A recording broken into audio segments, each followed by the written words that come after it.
ప్రార్థన చేసుకుందాం. ఈ పునరుత్థాన దినమందు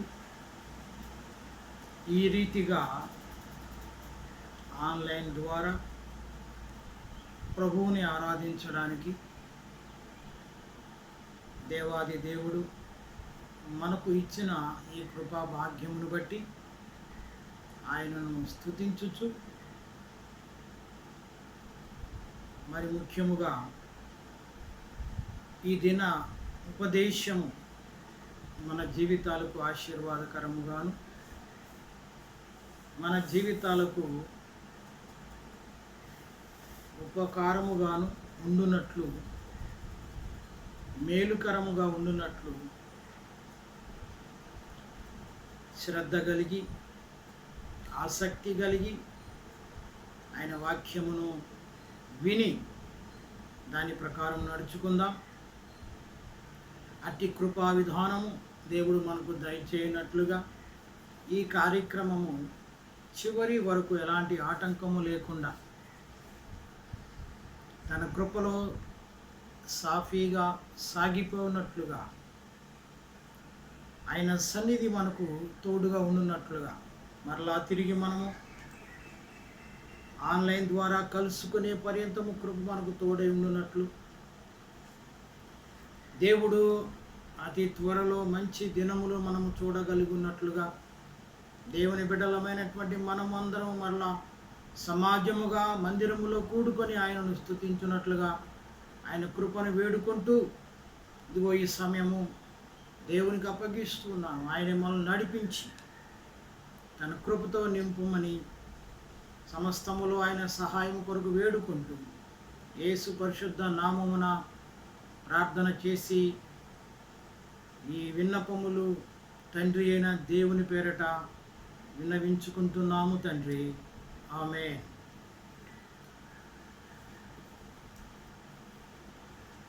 దేవుని వాక్యములో నుండి కొన్ని వాక్యములను చదువుకొని ధ్యానం చేసుకుందాం. ఈ ప్రస్తుత దినాలలో దేవుని వాక్యం ఆన్లైన్ విధానము ద్వారా అనేక మంది సేవకులు అందించేటువంటి ఆన్లైన్ విధానము ద్వారా మనకు సమృద్ధిగా దొరుకుతుంది. గత కాలము కంటే ఇప్పటి ఈ సమయంలో లేక ఈ దినాలలో దేవుని వాక్యాన్ని వినేందుకు మరి ఎక్కువైన అవకాశము అది ఏ విధము చేతనైనా మనకు లభిస్తూ ఉంది. ఎందుకంటే లాక్డౌన్ పరిస్థితులు, అలాగే వర్క్ ఫ్రమ్ హోమ్ అనేటువంటి విధానం ప్రభుత్వం వారు పెట్టింది. దీనివల్ల ఎక్కువ సమయం మనం గృహములో ఉండే అవకాశం దొరుకుతూ ఉంది. దీని వలన ఎక్కువగా దేవుని సన్నిధిని కలిగి ఉండడానికి, దేవుని వాక్యములు ఆయా సేవకులు ఆన్లైన్ ద్వారా చెప్పేటువంటి వాక్యం వినడానికి కూడా అవకాశం దొరుకుతుంది. కనుక ఇది మేలు కొరకు లేక కీడు కొరకు అని మనం ప్రస్తుతం వివేచించడం కాదు, కానీ దొరికినటువంటి ఈ సమయాన్ని మనం సద్వినియోగం చేసుకొని దేవునితో ఎక్కువ సమయాన్ని గడపడం చాలా మంచిది. ఈ సమయంలో దేవుని వాక్యము సంఖ్యాకాండము 11వ అధ్యాయము 4వ వచనము నుండి చదువుతూ ఉన్నాను. వారి మధ్యనున్న మిశ్రిత జనము మాంసాపేక్షను అధికముగా కనపరచగా ఇశ్రాయేలీయులు మరలా ఏడ్చి, ఇశ్రాయేలీయులను గూర్చి దేవుని వాక్యము తెలియచేస్తున్నది. వారు మరలా ఏడ్చి, ఈ ఏడ్చేటువంటి విధానము ఆశీర్వాదకరమైనటువంటి విధానంతో కూడుకున్నటువంటిది కాదు. దేవుని సన్నిధిలో ఏడ్చి ప్రార్థన చేస్తాం. చాలామంది భక్తులు అలాగ చేశారు. కన్నీరు కార్చి దేవుని దగ్గర మొరపెట్టారు. కానీ వీరు ఏడ్చేటువంటి విధానం, వీరు యొక్క ఏడ్పు ఎందుకంటే కడుపు కోసం. ఏమి తిందుమా, ఏమి త్రాగుదుమా, ఏమి ధరించుకుందుమా అనేటువంటి ఆలోచన విధానంతో కూడినటువంటి ఏడుపు. ఏడవడం మంచిదే, కానీ ఇలాంటి ఏడుపు మాత్రం మంచిది కాదు. దేవుని వాక్యం ఏమంటుందంటే, వారి మధ్యనున్న మిశ్రిత జనం మాంసాపేక్షను అధికంగా కనపరచగా.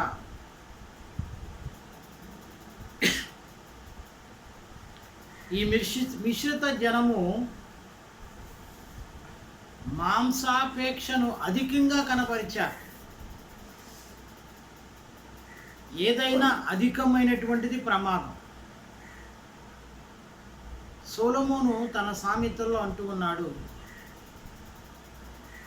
నీవు తిండిపోతువైన ఎడల నీ గొంతుకకు కత్తి పెట్టుకోమన్నాడు. వారి కడిపే వారి దేవుడు అన్నట్లుగా ఇశ్రాయేలీలు మాంసాపేక్షను అధికంగా కనబరుస్తూ ఉన్నారు. మాంసం తినటం ఆరోగ్యానికి మంచిదే. అందులో మాంసకృత్తులు ఎక్కువ ఉండటం మనుషునికి అవసరం. ఎందుకంటే కణజాలం పెరుగుదలకు, శక్తికి అవసరమే. కానీ అది ఎంత మట్టుకు అవసరమో అంతవరకే మనము తీసుకుంటే అది మనకు మేలు చేస్తుంది. కానీ అధికంగా తీసుకున్నట్లయితే అది అనేక అనారోగ్యాలకు దారితీస్తుంది. అది అలా ఉంచి ఇప్పుడు మిశ్రితమైనటువంటి జనం ఈనాడు కూడా మన సమాజాలలో, క్రైస్తవ సంఘాలలో ఇలాంటి మిశ్రిత జనం ఉంటూనే ఉన్నారు. మిశ్రిత జనము అంటే వీరు ఎక్కడి నుంచో వచ్చిన వారు కాదు. మనతో ఉన్నటువంటి వారే, మనతో మందిరానికి వచ్చేటువంటి వారే, మనతో పాటు దేవుణ్ణి ఆరాధించేటువంటి వారే, చక్కగా పాటలు పాడేటువంటి వారే. కానీ వీరు విశ్వాసులలో ఒక రకమైనటువంటి వ్యక్తులు. వీరు ఆత్మ సంబంధమైన విషయాల కన్నా కూడా శరీర సంబంధమైనటువంటి విషయాల మీద, శరీరానికి సంబంధించినటువంటి వాటి మీద ఎక్కువ ఆలోచన కలిగి ఉంటారు. దీనివల్ల విశ్వాసులైనటువంటి వారి యొక్క విశ్వాసము బలహీనమవటం, వారి యొక్క ఆత్మీయ అభివృద్ధి బలహీనమవటం జరుగుతుంది. ఒక విశ్వాసి మాట్లాడేటువంటి దైవ సంబంధమైనటువంటి మాటలు మరి యొక్క విశ్వాసి యొక్క విశ్వాస జీవితాన్ని అభివృద్ధి పరుస్తాయి, బలపరుస్తాయి, వారి విశ్వాసాన్ని స్థిరపరుస్తాయి. అలాగును కాకుండా వీరి మాటలు ఎలాగుంటాయంటే విశ్వాసి యొక్క విశ్వాసాన్నే ప్రశ్నార్థకం అయ్యేటట్లు చేస్తాయి. వీరి విశ్వాసము యొక్క జీవిత విధానం ఇతరుల యొక్క ఆత్మీయ అభివృద్ధిని నిరోధిస్తాయి. ఇంత సమయం ప్రార్థన చేశాంగా చాలు, రోజుకి ఇన్ని గంటలు చేస్తే చాలు, లేదా వారానికి ఒక్కసారి మందిరానికి వస్తే చాలు, మిగతా సమయాల్లో రాకపోయినా మన ఇష్టానుసారంగా మనం ఉండొచ్చు అనేటువంటి మాటలు, అంత నిష్ఠగా ఉండాల్సిన అవసరం లేదనేటువంటి మాటలు మాట్లాడినప్పుడు కొన్నిసార్లు ఈ మాటలు విశ్వాసులైన వారి విశ్వాస జీవితాన్ని కొంచెం బలహీనపరుస్తాయి. అందుకని అలాంటి మిశ్రిత జనం ఎప్పుడైనా ప్రమాదమే. అందుకే కదా వాక్యం ఉంటుంది, ఉంటే చల్లగానైనా ఉండు, లేక వెచ్చగానైనా ఉండు అన్నాడు. నులివెచ్చని స్థితి. ఈ నులివెచ్చనటువంటి స్థితి ఈ చల్లగా ఉండే వారిలో కలుస్తుంది, వెచ్చగా ఉండే వారిలో కూడా కలుస్తుంది. చల్లగా ఉండే వారిలో కలిసి వారిని వెచ్చగా చేయలేదు, అలాగే వెచ్చగా ఉన్నటువంటి వారిని కలిసి వారిని ఇంకా వెచ్చగా చేయలేదు. అటు కలిస్తే వాళ్ళు నులివెచ్చయిపోతారు, ఇటు ఏం చల్లారిపోతారు. అందుకే ఈ నులివెచ్చని స్థితి కలిగినటువంటి వారే మిశ్రిత జనం. ఈ మిశ్రిత జనం ఈనాడు సంఘములో అధికంగా ఉండటం వలన సంఘ క్షేమము కుంటిపడుతుంది. ఈనాడు చాలా సంఘాలలో జరగవలసినటువంటి దైవ కార్యాలు, జరగవలసినటువంటి సూచక క్రియలు, జరగవలసినటువంటి అభివృద్ధి అంటే ఆత్మల యొక్క పెరుగుదల. 5 సంవత్సరాల నాడు సంఘం ఎలాగుందో ఇప్పుడు అలాగే ఉంది అంటే అర్థం ఏంటంటే పెరుగుదల లేదు. పెరుగుదల లేకపోవడానికి కారణం ఏంటంటే ఈ మిశ్రిత జనం ఎక్కువగా ఉండి ఉంటారు. ఈ మిశ్రిత జనము వారు పెరగరు, పెరిగే వారికి ఆటంకంగా ఉంటారు.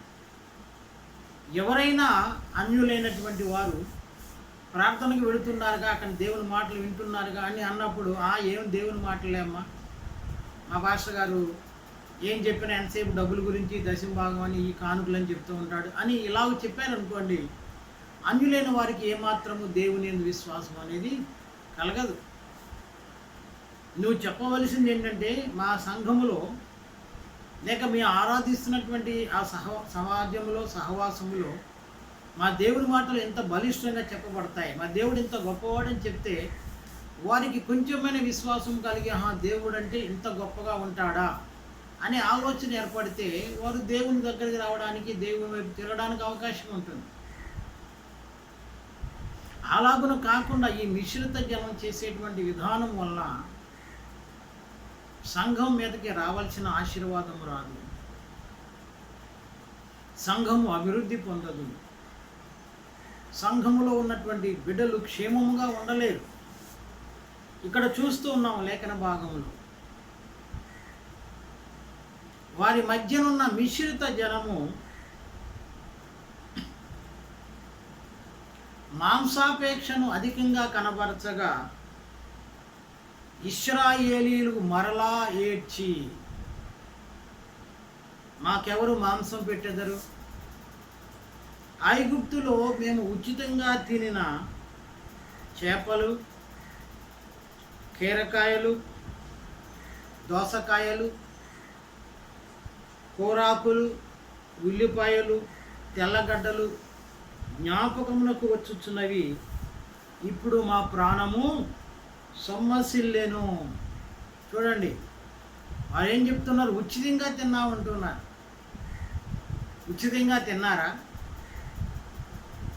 వారు పడినటువంటి లేక ఫరో వారిని పెట్టినటువంటి ఆ కఠిన దాస్యాన్ని మర్చిపోయారు. అక్కడ ఏడ్చినటువంటి ఏడ్పు, వారు పెట్టినటువంటి ఆ మూల్గు అవన్నీ మర్చిపోయారు. చక్కగా దేవుడు వారికి కావలసినంత సమృద్ధి అయినటువంటి ఆహారాన్ని, సమృద్ధి అయినటువంటి మాంసాన్ని దేవుడు వారు ఏది అడిగితే అది వారికి ఇస్తూనే ఉన్నాడు. పగలు మేఘస్తంభముగా, రాత్రి అగ్ని స్తంభముగా వారితో కూడా ఉండి వారికి ఎలాంటి ఇబ్బంది, వారికి ఎలాంటి లోపము లేకుండా సమృద్ధితో వారిని నడిపిస్తూ ఉన్నాడు. వారి చేతులతో కష్టపడి పని చేయకుండా చక్కగా మన్నా ఆహారాన్ని, దేవదూతలు తినేటువంటి ఆహారాన్ని ఆయన వారికి ఇచ్చాడు. ఏమండి, ఇలాంటి గొప్ప కృప ఈ దినాలలో అలాంటి పరిస్థితి ఉంటే, ఈ లాక్డౌను పరిస్థితులలో మనం ఇంట్లో నుండి బయటికి వెళ్లకుండా ఎక్కడ ఉన్నవారు అక్కడే ఇశ్రాయేలీయులు గనక పాలెములోనికి వెళ్ళి మన్నా ఏరుకున్నట్లుగా మనం కూడా అట్టి కృప ఇప్పుడు ఉంటే ఎంత బాగుండును. ఏదో ఒక రోజు లాక్డౌన్ తీసేస్తారు, ఆ రోజు సరుకులు తెచ్చుకోమని కిరాణా షాపులన్నీ తెరిచినప్పుడు హడావిడిగా ఒకరిని ఒకరు తోసుకుంటూ కావాల్సిన సరుకులు తెచ్చుకోవడానికి ఎంత హైరాణ పడిపోతున్నాం.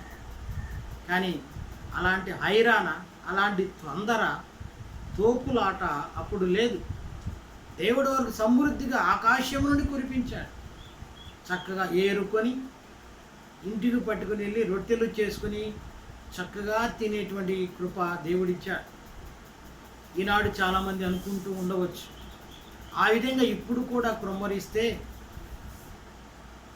ఇప్పుడు కూడా అట్టి కృప ఉంటే ఎంత బాగుండును. ఈ లాక్డౌన్ పరిస్థితుల్లో అసలు ఇంక బయటికి వెళ్ళాల్సిన అవసరమే ఉండదు. కారణం ఏంటంటే మిశ్రిత జనం.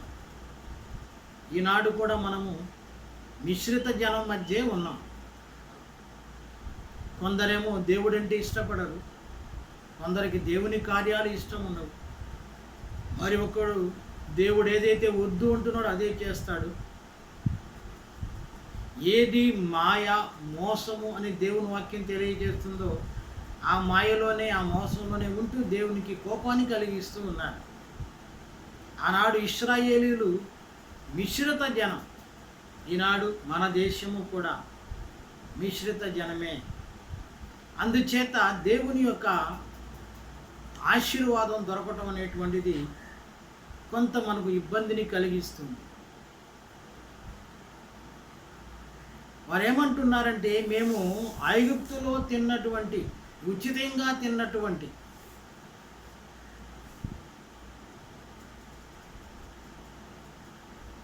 చేపలు, కీరకాయలు, దోసకాయలు, కూరాకులు, ఉల్లిపాయలు, తెల్లగడ్డలు ఇవి జ్ఞాపకానికి వస్తున్నాయి అంటూ ఉన్నారు. అందువల్ల వారి ప్రాణము సొమ్మసిల్లిపోతుందంట. దేవుని వాక్యం అంటుంది, వారు 40 సంవత్సరాలు అరణ్యములో నడిచినప్పుడు వారు పాదములు వాయలేదు, వారి చెప్పుల వారు తెగలేదు, వారు బట్టలు పాతకెళ్ళలేదు అని దేవుడు అంటూ ఉంటే ఆ ప్రాణం సమసిల్లిపోతుంది అంటూ ఉన్నారు వీళ్ళు.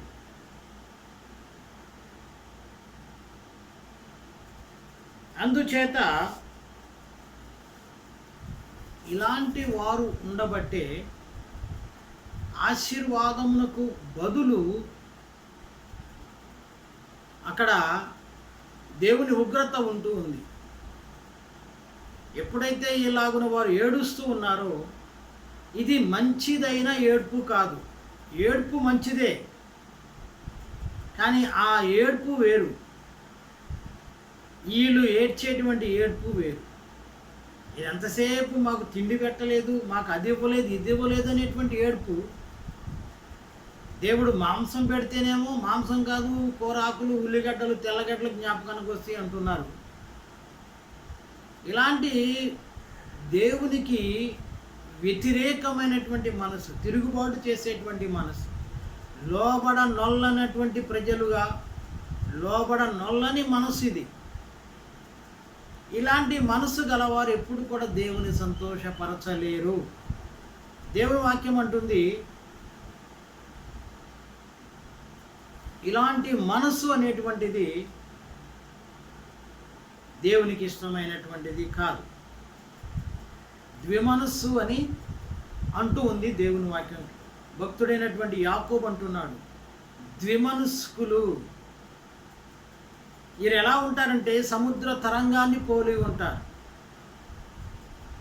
నిలకడ అనేది ఉండదు, ఎగిసి పడుతుంటారు, కింద పడుతుంటారు, పైకి లేస్తూ ఉంటారు. ద్విమనస్కులు దేవుని సంతోషపెట్టలేరు. ఇశ్రాయేలీయులు వారి మధ్య ఉన్నటువంటి మిశ్రిత జనం వల్ల వారు కూడా ద్విమనస్కులుగా మారిపోయారు. అందువల్ల వారు దేవుని సంతోషపరచలేకపోవటమే కాక దేవుని యొక్క కోపానికి, ఉగ్రతకు వారు గురి అయిపోయారు.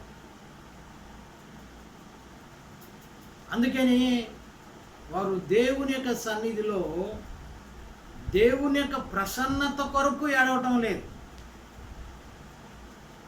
ఎవరైనా ఏడ్చి ప్రార్థన చేస్తున్నారంటే దేవుని సహాయం పొందడానికో, ఆయన ప్రసన్నతను పొందడానికో, లేక ఆయన ముఖ దర్శనం కొరకు ఏడ్చి ప్రార్థన చేస్తారు. ఈ వీళ్ళు అలా ఏడవటం లేదు. మాకు మాంసం ఎవరు పెడతారు? మనిషి తినేటువంటి ఆహారం ఏదైనా మరుసటి దినాన బహిర్భూమికి పోతుంది. కానీ దేవుడిచ్చేటువంటి సమృద్ధి అనేటువంటిది, సంతోషం అనేటువంటిది, ఆయన ఇచ్చేటువంటి ఆహారము అది ఎంతో శ్రేష్టమైనటువంటిది.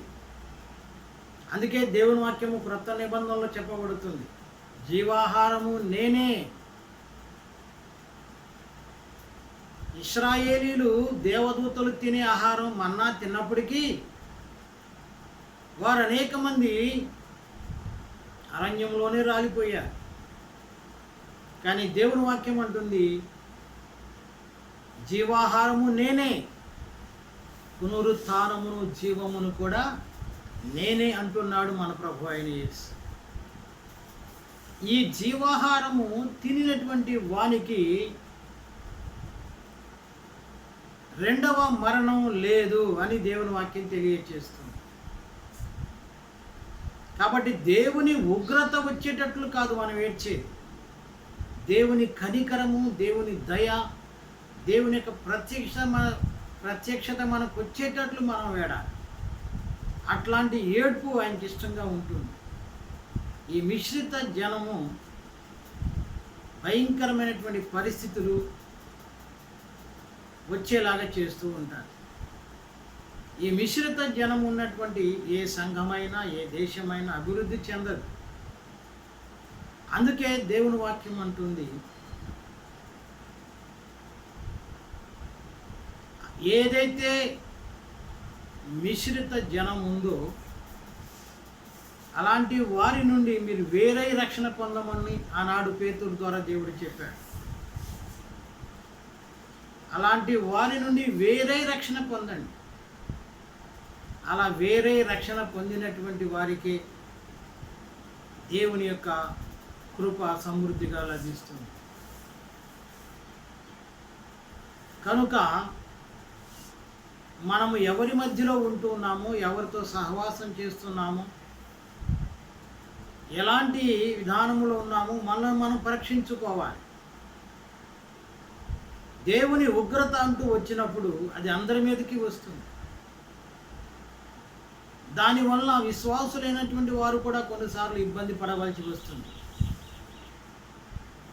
దేవుని ఉగ్రత ఒక ప్రాంతం మీదకి వచ్చినప్పుడు ఆ ప్రాంతంలో దేవునికి ఇష్టమైన బిడ్డలు ఉండవచ్చు, అయినప్పటికీ అందరితో సమానంగా ఆ యొక్క ఉగ్రత అనేటువంటిది వస్తూనే ఉంటుంది.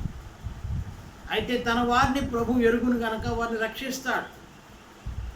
కానీ మనము చేయవలసిన పని ఏమిటంటే మిశ్రిత జనమును గురించి జాగ్రత్త పడాలి. ఈనాడు ఆ మిశ్రిత జనం సంఘాలలో ఉండబట్టి అనేక రకాలైన విమర్శలకు మనం గురి అవుతూ ఉన్నాం. కేవలం మిశ్రిత జనాన్ని చూస్తారు కానీ లోకము నిజమైనటువంటి దేవుని ప్రజలు అని వారిని మాత్రం గుర్తించరు. కాబట్టి ఈనాడు సంఘాలలో అనేక చోట్ల ఈ మిశ్రిత జనము ఉంటూ ఉన్నారు కనుక మనం ఈ విషయంలో జాగ్రత్త పడి ఉండాలి. కానీ దేవుని వాక్యం ఏమంటుందంటే, ఒక యజమానుడు తన సేవకునితో అంటున్నాడు, అయ్యా మనము గోధుమలను విత్తి ఉన్నాము కదా, గురుగులు ఎక్కడి నుంచి వచ్చినాయి? అవి సాతాను జల్లాడు అంటున్నాడు ప్రభు.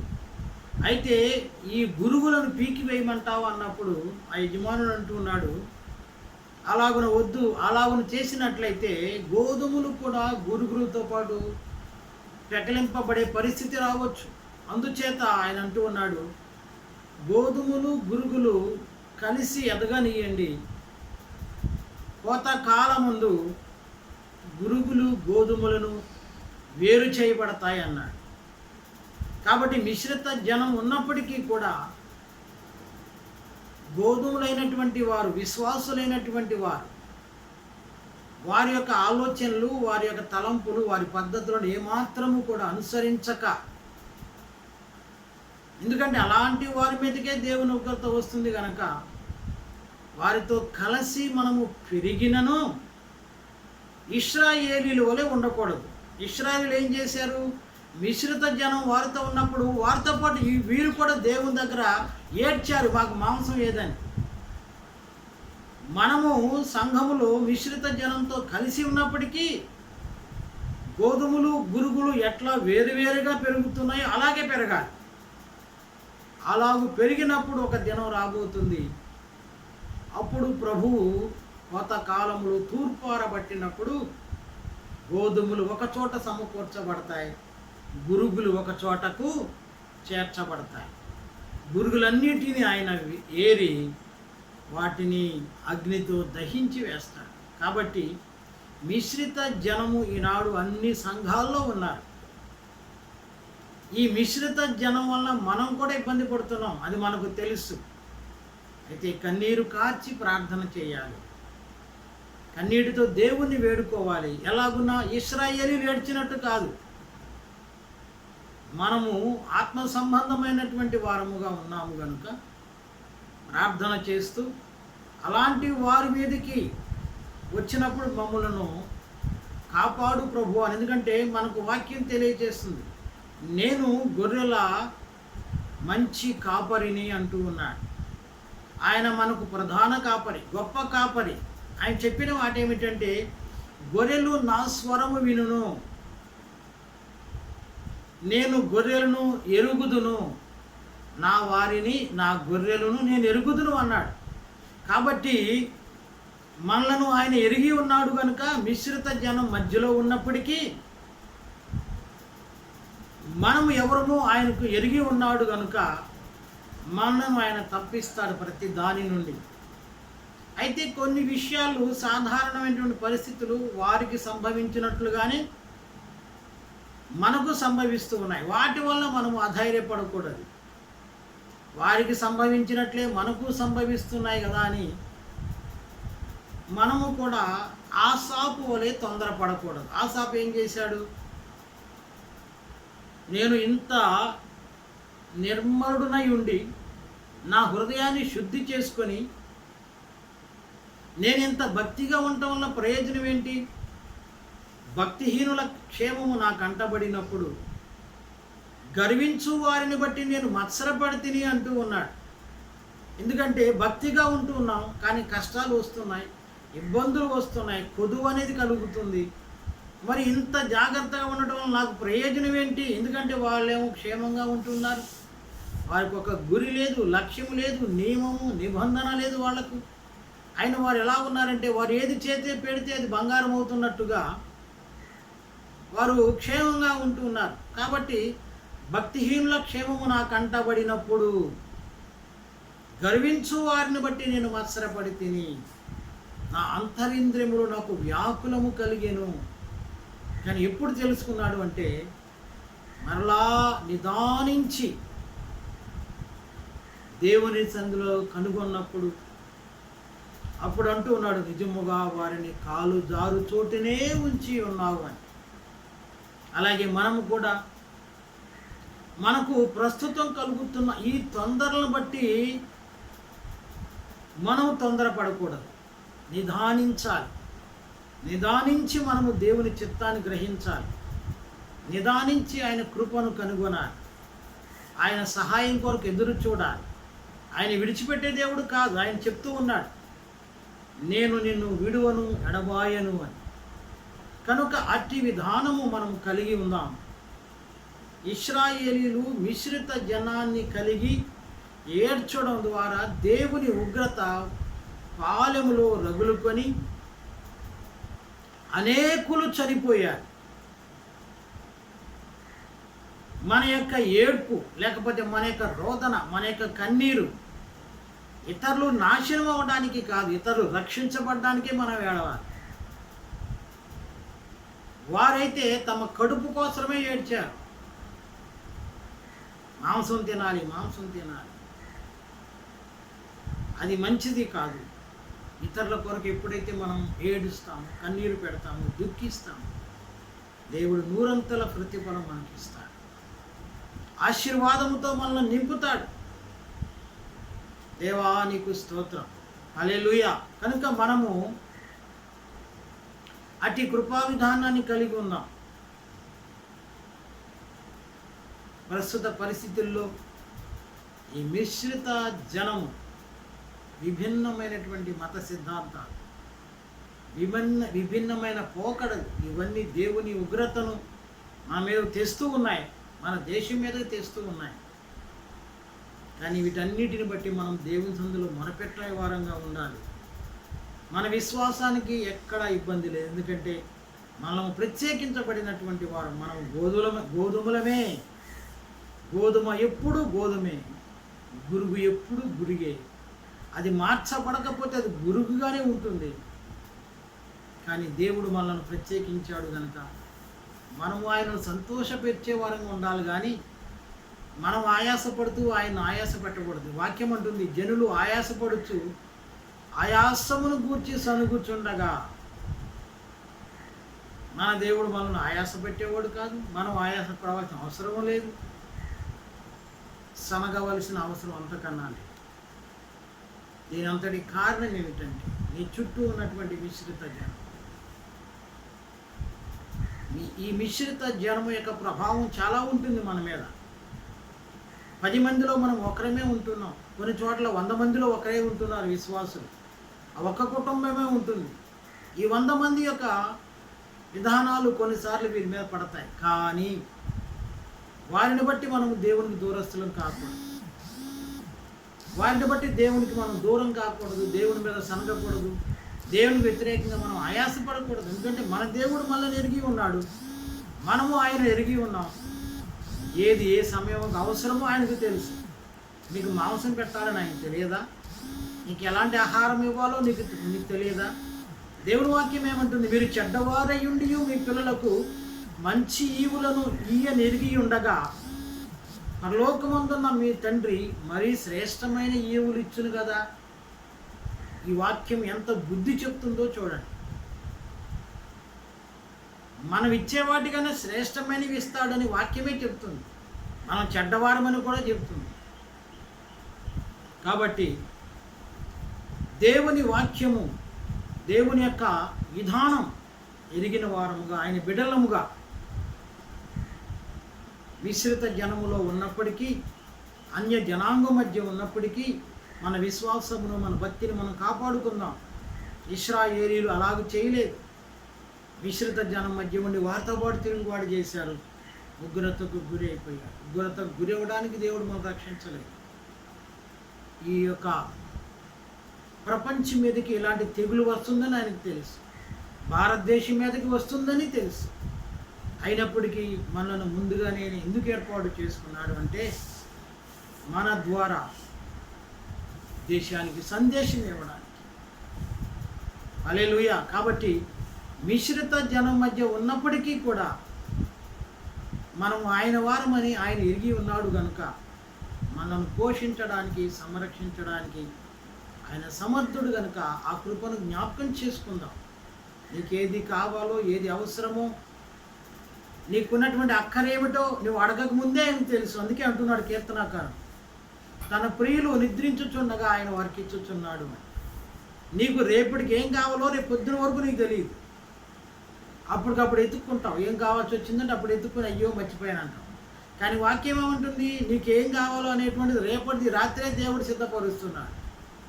తన ప్రియులు నిద్రించుచుండగా ఆయన వారికి ఇచ్చుచున్నాడు అని. ఇంత జాగ్రత్త, ఇంతటి ఆలోచన ఎవరికైనా ఉంటుందా మనల గురించి? మన పిల్లలు మనకు చెప్పిందే పొద్దునే మర్చిపోయాను రాత్రి చెప్పావు కదా అంటాం. కానీ దేవుడు అలాగనూ కాదు, అడగక మునిపే అన్నిటిని సిద్ధపరుస్తున్నాడు. కనుక మిశ్రిత జనం మధ్య ఉన్నాం కదా అని మిశ్రితమైన ఆలోచనలు బుర్రలోకి రానిచ్చి ఆ మిశ్రితమైన ఆలోచన వలన దేవునికి దూరం అవ్వద్దు. ఏ పరిస్థితులు ఎలాగున్నా, ఇబ్బందికరంగా ఉన్నా, ఆందోళనకరంగా ఉన్నా, మిశ్రిత జనం మధ్య ఉన్నావు కనుక నీ గురి లక్ష్యం మాత్రం మర్చిపోవద్దు.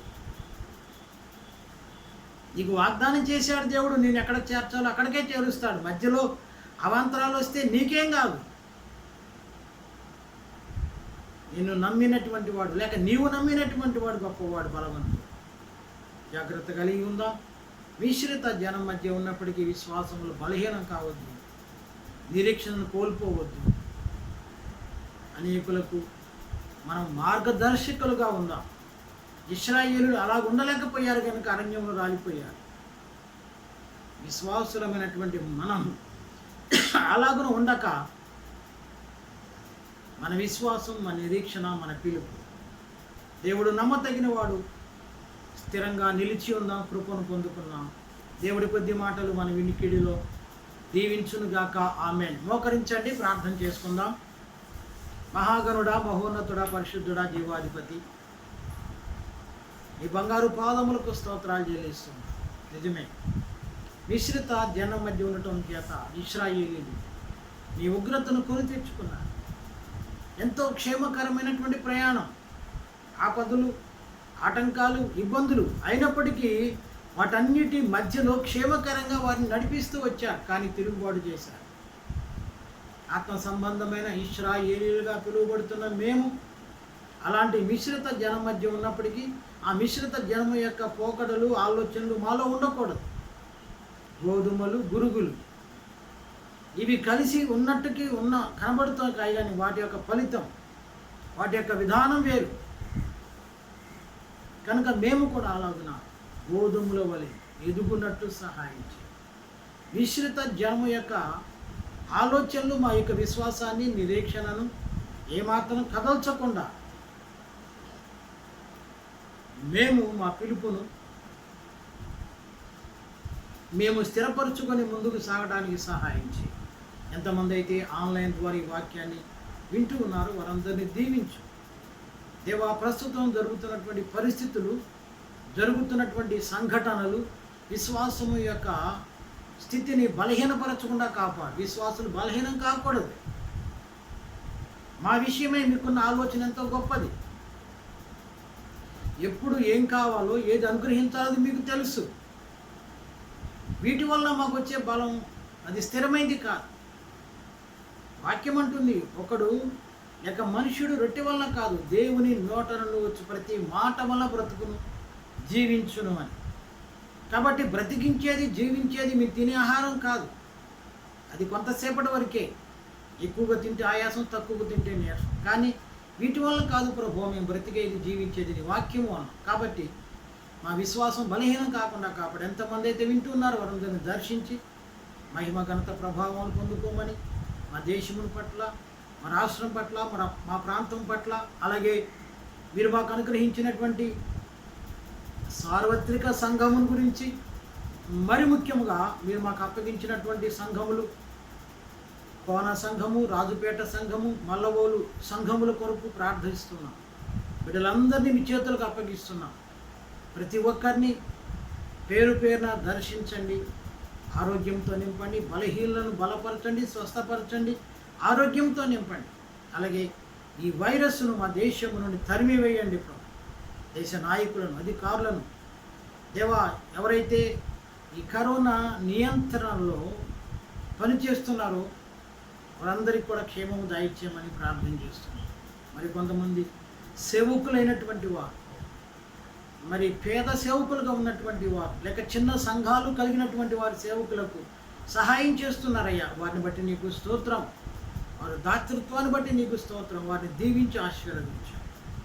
అన్ని విషయాల్లో మీరే మహిమ, ఘనత, ప్రభావాలు పొందమని, మంచి దినములు త్వరలో మేము చూడగలిగినట్లుగా మరలా క్రైస్తవ సంఘములు, సమాజములు, మందిరములు తెరవబడి మేమందరము సమాజముగా కూడి నిన్ను ఆరాధించున్నట్లుగా నీ కృప మాకు దయచి మా దేశం కొరకు మరొకసారి వినియోగించుకుంటున్నాం. దయ చూడండి, ఈ వ్యాధిని, ఈ తెగులను మా దేశమును దూరపరిచి మీరే మహిమ పొంది కాపాడు. యేసయ్య పరిశుద్ధ నామమున ప్రార్థించి వేడుకుంటూ ఉన్నాము తండ్రి. ఆమేన్. యేసు రక్తమే జయం, శిలువ రక్తమే జయం. ప్రభు యేసు నామమునకు సంపూర్ణ విజయం కలుగునుగాక. ఆమేన్. అందరికీ వందనం.